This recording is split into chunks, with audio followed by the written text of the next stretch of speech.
Hello and welcome to the X-Files Revisited, where I have a little fun breaking down and looking at each and every episode in the series. Today we're checking out Fire, episode 12 of season 1. Fire follows Mulder and Scully as they're joined by an inspector from Scotland Yard as they try to stop a man with pyrokinetic powers. Now let's see if our agents can handle the heat. Are you saying boo or boo-earns?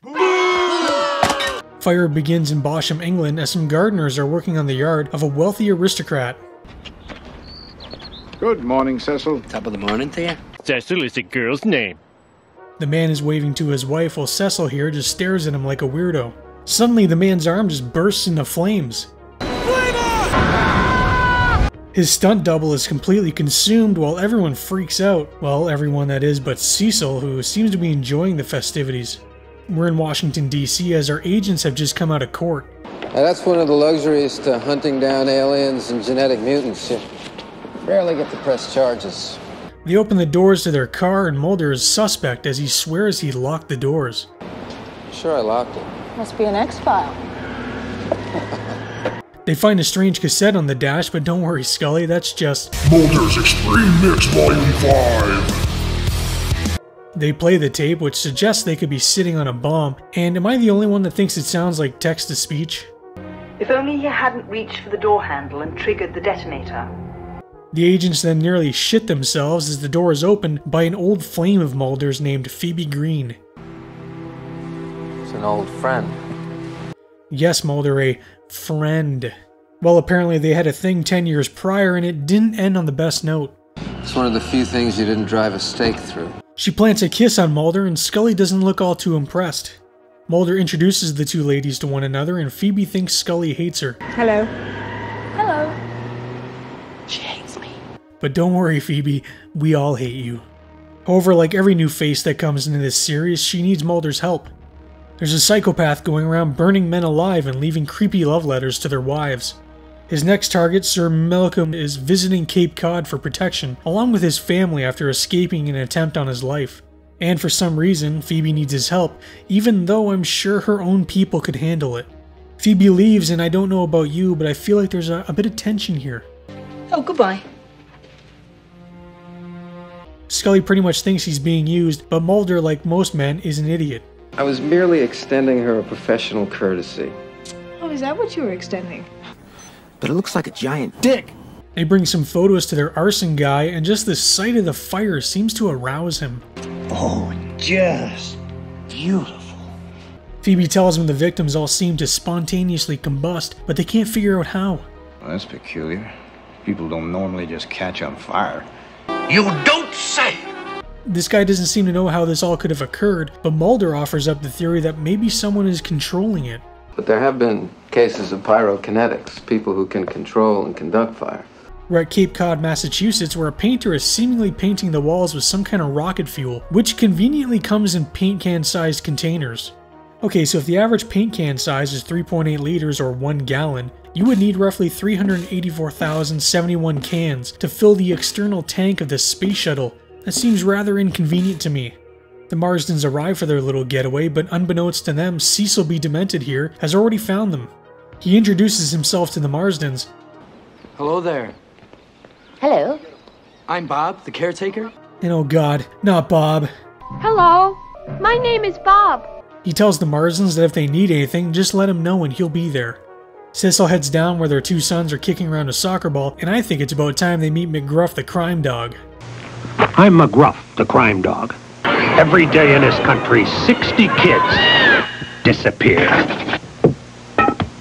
He notices the family dog digging something up in the back, and he kicks the poor animal. And well, it turns out he killed the previous caretaker. Back with the agents, and Scully is looking super adorable with those glasses, by the way. Mulder then reveals to her that Phoebe is just playing a game with him, as he all of a sudden has a great fear of fire that she apparently is using to mess with him. He then tells Scully that he's going to handle this on his own. Back with the Marsdens as Mrs. Marsden is putting on a spot of tea. Meanwhile, Cecil is lurking outside like a perv, wondering if that dress comes in his size. Stop it. Get some help. He hears some coughing and finds the Marsden's driver just hacking up a lung. Hello. He bums the smoke off the man and tells him he's going to town and can pick him up some cough medicine. Cecil is at a local bar where a woman gets a little flirty with him. You're English. God, I just love that accent.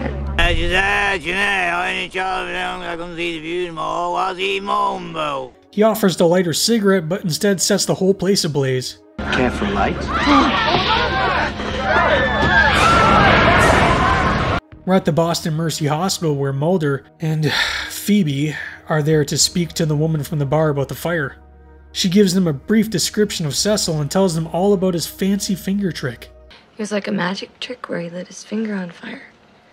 She's hesitant to give up any more information though, as it turns out she's with someone and told him she was at school during this time, not out looking for random men at a bar. Mulder ignores her promiscuous transgressions, and Phoebe seems to like it. The technique I refined in my relationship with you. Oh. He apologizes, but this woman specifically came here to mess with his head, so I think it's called for. And don't you tell me that you've forgotten a certain youthful indiscretion. Like I said, let's just stick to the case. We're back at Cape Cod, and the driver is not having a great day. Having a rough time, huh? No shit! I don't know about you, but I think Cecil here put something in his cough syrup. Cecil is outside painting again. It seems like that's all he does. When he asked the boys if they would like to see a magic trick. The boys want to see a magic trick? Okay. Did these boys not listen to McGruff the crime dog from earlier? You might tell your mom and dad. We don't tell. Really?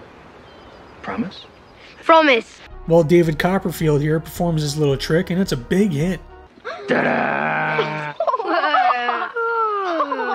Hey, remember the 3 golden rules of magic. Practice, practice, practice. The arson expert is playing Where's Waldo when Scully comes in to speak with him. She asks him about the rocket fuel he mentioned, and if it were possible to disguise it, like, say, in a paint can, for example? But I suppose it's not impossible. Extremely diluted. But you still have to find a way to ignite it. Well, luckily for Cecil here, he can ignite it, so that's not exactly an issue. He tries offering the boys a cigarette, and his creep factor is off the charts at this point. However, before either boy can take one, their mother calls them over. It seems as though rocket fuel isn't a cold remedy, as their driver has fallen ill, so she asks if Cecil would be willing to drive them to a party in Boston. He happily obliges though, as it means he can creepily stare at her more. Scully meanwhile is putting together a profile on the killer and basically calls the guy an incel. The arsonist is usually unmarried and prone to obsessive fantasies about women or men who are inaccessible to him. Often the setting of fires results from his cowardice and inability to develop a natural relationship. Back with Mulder as he explains his theory on the killer being able to control fire, and Phoebe immediately believes him, which is a first. What? I'm just not used to someone so quick to agree with me. Oh. Phoebe tells Mulder about the Marsden's party, so they decide to lay a trap for the killer. And that's not the only thing Phoebe is looking to lay. Oh, and I've taken a room at the hotel for the night. It's a trap! Mulder arrives at the hotel, leaving a nice tip for the bellboy. Oh. Scully calls him, telling him she has information that might lead to his arsonist and wants to meet him, but Mulder has other things on his mind. Can I meet you somewhere? No, it's just I'm kind of anticipating having my hands full. Phoebe arrives at the hotel accompanying the Marsdens and being driven by Cecil. She meets up with Mulder, and I do not get what he sees in her. She's manipulative for one, and two, she looks like Justin Bieber, just saying. They get a little too comfy, and right on cue, Scully shows up. Scully turns around in disgust, only to find Cecil staring at her like some kind of a sex weirdo. While she can't seem to win as she turns back around to find Mulder locking lips with the Biebs. Scully, again turning in disgust, notices sex weirdo Cecil is gone, and a fire alarm is going off on the 14th floor. Scully tells Mulder and Phoebe, and they rush up as that's where the children are. Mulder, now suddenly having an intense fear of fire, has to fight it in order to save the children. The flames that are seemingly only coming out of one door prove too much for Mulder, and he starts to back away. Luckily though, a mystery man carries the children to safety while firefighters rescue Mulder. Well, Cecil is our mystery man, and everyone congratulates him for saving the kids from the fire that he himself started. Scully checks in on Mulder in his hotel room while he's still coughing and recovering from the smoke.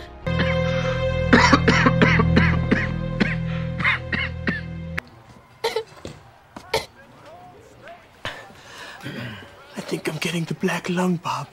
Phoebe comes in the room breaking up their party just as Scully is asking about the driver. Phoebe seems to think he's innocent, but Scully not so sure. Who was watching the kids tonight? He was. Are you sure? I could have sworn I saw him down in the hallway about the same time that the fire broke out. Phoebe came to check in on Mulder and let him know the Marstons will be heading back, and she will be as well in a few days. She leaves, and Scully first makes sure that he's okay, because she's not a heartless harlot like Phoebe, and two, goes over her profile of who she thinks may be the arsonist. Except one. A Cecil Lively. He worked as a gardener for 2 of the victims. But in an M. Night Shyamalama Ding Dong twist, turns out Cecil is already dead. What a twist! Well, one of them anyway. Our Cecil just had his passport stamped 2 weeks ago in Boston, and Mulder believes the Marstons are in danger. I'm gonna try and catch Phoebe. This guy could be waiting for them in Cape Cod. Meanwhile, Scully gets a composite sketch of the arsonist and realizes it's Cecil. Okay, this is the guy they wanted people in Pennsylvania to be out on the lookout for. He's got a nose and some hair that goes like that, and Mulder arrives at Cape Cod, and is it just me, or does it look like it's suddenly dark outside when he enters the home? Well, he catches Phoebe sucking the face off Mr. Marsden, and things get awkward. Watch this, Lise. You can actually pinpoint the second when his heart rips in half. And now. Mulder tells her the name of the arsonist is Cecil Lively, and she needs to get the Marstons packed and out of here. Later that night, Scully arrives to inform him who the arsonist is, but Mulder says he knows, saying it's the driver as he's missing. The Marstons come down and see the sketch, saying it's not the driver, but the house caretaker. This isn't the driver, it's the caretaker. And he's upstairs with the children. The agents go upstairs looking for the boys, and when Mulder enters the bathroom, you can see the burnt corpse of the actual driver. However, I don't think he was ready for Mulder to come in, as the actor is seen moving when Mulder first opens the door. Mulder is called into another room and everything just starts bursting into flames. They all run downstairs, however I think they forgot something. What about the children? Mulder goes upstairs to find the kids with his gun, because if one thing can put out a fire, it's a gun. Mulder hears the boys screaming from a room, but the doorknob has been broken. He turns to find Cecil Thanos snap the entire place into flames. Mulder's body double dives to the ground to avoid the flames, and Cecil goes downstairs where he's confronted by Scully. He knows she can't risk shooting him, so he toys with her. That is, until Phoebe splashes that rocket fuel all over him. Meanwhile, Mulder has to suck up his fear of fire that appears in this one and only episode, as he has to save the boys. Luckily, however, the flames appear to be located in the surrounding paintings only and nowhere else. Mulder takes the boys outside to safety, where Cecil decides to fully engulf himself in flames.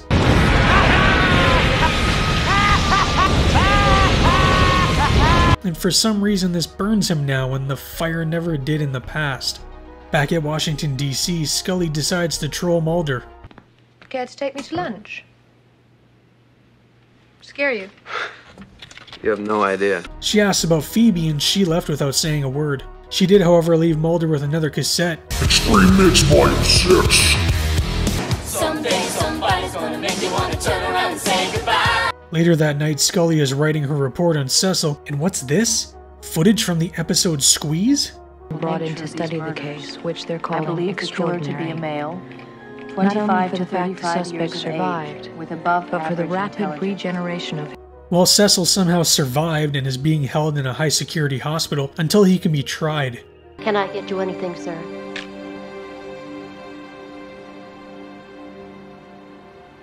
I'm just dying for a cigarette.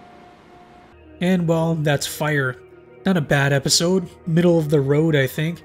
There's a lot that I don't like. The whole Mulder being afraid of fire is silly, because when you introduce something like that, then you're kind of writing yourself into a corner. Luckily, that's immediately dropped after this episode. I'm also not a fan of Phoebe. She's so grating, and it's clear she's just there to cause tension between Mulder, Scully, and herself. I do like Cecil, however, and find him to be rather creepy. It's a shame that he's only a one and done, because I feel like they could have done more with him like they do with some of the other Monster of the Week type characters. Fire has a rather solid 7.3 on IMDb, maybe a little too high in my opinion. Author Robert Sherman, referencing his book Wanting to Believe, A Critical Guide to the X-Files, Millennium and the Lone Gunman, stated, "Some of the fire effects are quite good, But the rest of this, what on earth is going on here? It seems as if Chris Carter is on a mission to undermine Mulder's character as badly as possible. Carter saddles Mulder with a phobia of fire, and you can only feel that it's a Vertigo-like payoff, that Mulder will face his demons to save the day. When filming one particular scene, David Duchovny actually burned the outside of his left hand, severe enough to leave a scar. The wound is visible during the scene where Mulder is waiting in the ballroom and wipes sweat from his forehead. Actress Amanda Pays played the role of Phoebe Green. She was intended to be a recurring character but was rejected by fans who hated her. She has appeared in other shows and movies such as Max Headroom and Leviathan, but is probably most known for appearing in the 90s Flash show as Christina McGee and playing the same character in the CW version. Mark Sheppard played the role of Cecil Lively. He had quit smoking 6 years prior, so during the shoot he smoked Honey Rose herbal cigarettes. He said, "It was weird to have to fake it." He has appeared in many shows over the years, but CW fans will know him mostly as Crowley from their hit show Supernatural. Fire is a decent episode with some creepy moments. I definitely recommend checking this one out if you haven't. Let me know down in the comments what you think of this episode. Check back next time as we take a look at another banger of an episode, Beyond the Sea. Thank you for watching and stay spooky. Fire is his weapon. Careful, mate. Murder is his game. Do you think he's that determined? This one likes to burn his victims alive. But don't try to stop him. Federal agent. You won't shoot me. Unless you want to get burned. Don't move! Time to call 911. And all new X-Files, Friday at 9, 8 Central.